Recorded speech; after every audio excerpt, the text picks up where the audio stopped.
C'est quoi ta reco ? Whatever. Franchement, c'est vraiment hyper niche. Je l'ai vu sur Twitter. J'ai pas envie d'être méchante. Mais j'adore. C'est l'heure de la reco intello. Pour vous, j'ai épluché les programmations des musées, j'ai chiné les dernières sorties de bouquins et j'ai même passé en revue la liste des événements sur Facebook. C'est pour dire.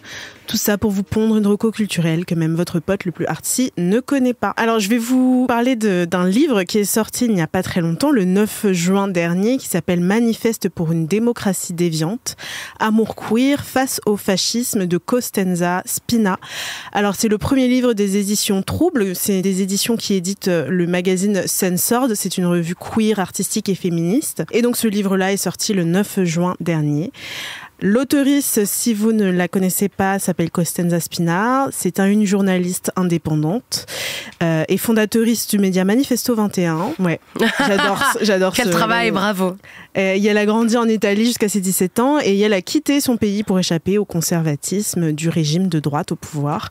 Elle est aussi directrice éditoriale du podcast Lesbienne au coin du feu, écrit par Atina Gandry et auteurice de plein d'articles super cool, dont Nous sommes à l'aube d'une révolution romantique queer intersectionnelle, publié sur Manifesto 21. Et du coup, ce livre que j'ai eu l'occasion de lire et qui est sorti il n'y a pas très longtemps, je l'ai déjà dit plusieurs fois, où Costanza Spina explore de nouvelles perspectives et une révolution romantique queer et collective, comme un petit peu un remède contre la montée des extrêmes droites.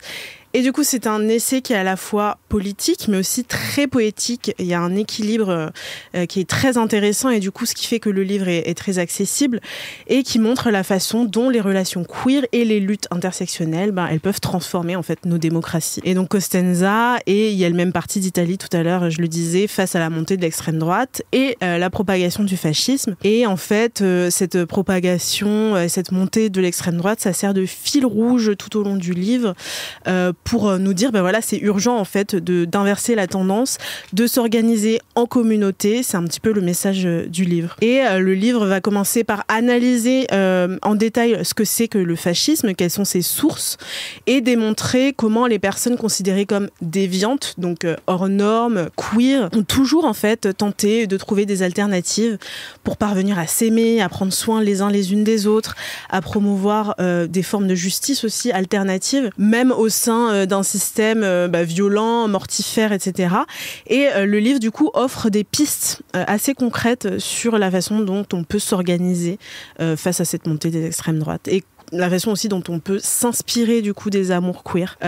Voilà, donc je trouve ça hyper intéressant comme angle. J'avais jamais lu de livre sur le fascisme comme ça. De premier abord, ça peut un peu effrayer, mais pas du tout parce que, comme je le disais tout à l'heure, il y a un équilibre entre poésie et politique, et puis aussi entre essais et récits très intimes, très personnels de Costanza. L'ouvrage ça contient plein d'angles différents, dont des passages où Costanza explique comment les systèmes oppressifs nous dépouillent complètement de notre autonomie et nous font nous sentir comme si notre corps en fait ne nous appartenait pas, et c'est vraiment propre en fait à tous les systèmes oppressifs et écrasants. Voilà, et puis il y a aussi plein de passages très intimes comme je le disais, et dont un passage aussi qui fait le parallèle entre le fascisme et la religion, avec une énumération de tous les principes qui sont un peu similaires, par exemple l'adhésion à des croyances, les hiérarchies, les rituels, les symboles aussi. Il y a tout un chapitre autour des symboles du fascisme, et aussi le rejet des minorités. Et moi, je trouve que c'est un parallèle hyper intéressant. Je m'intéresse beaucoup à tous les parallèles entre queer et religion. Et donc, ce livre-là en parle très bien et propose aussi des perspectives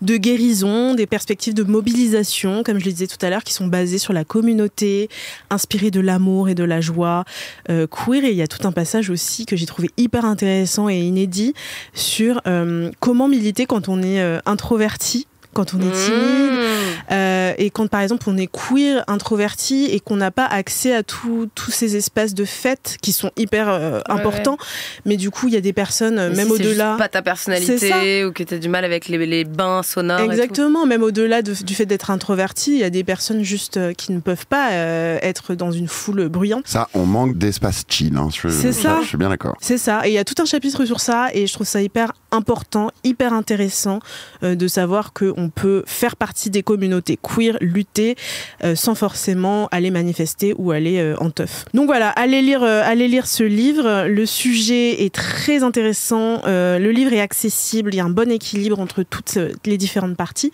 Et donc ça s'appelle Manifeste pour une démocratie déviante, amour queer face au fascisme de Costenza Spina aux éditions Trouble. Merci beaucoup Audrey. Alors moi, juste en complément, ça me fait... Il y a beaucoup de choses que tu viens de dire qui m'ont fait penser à un livre, il y a un super petit livre d'histoire qui s'appelle Histoire du mouvement antifasciste par Marc Bray, qui est vraiment extrêmement bien et qui donne aussi plein de petites clés en racontant des histoires de lutte, notamment comment une petite ville du Danemark a réussi à lutter contre des nazis qui avaient réussi à récupérer un immeuble entier pour s'installer. Et la petite ville a réussi à le faire partir en chantant des chansons tous les soirs à 18h devant l'immeuble. Trop bien, merci.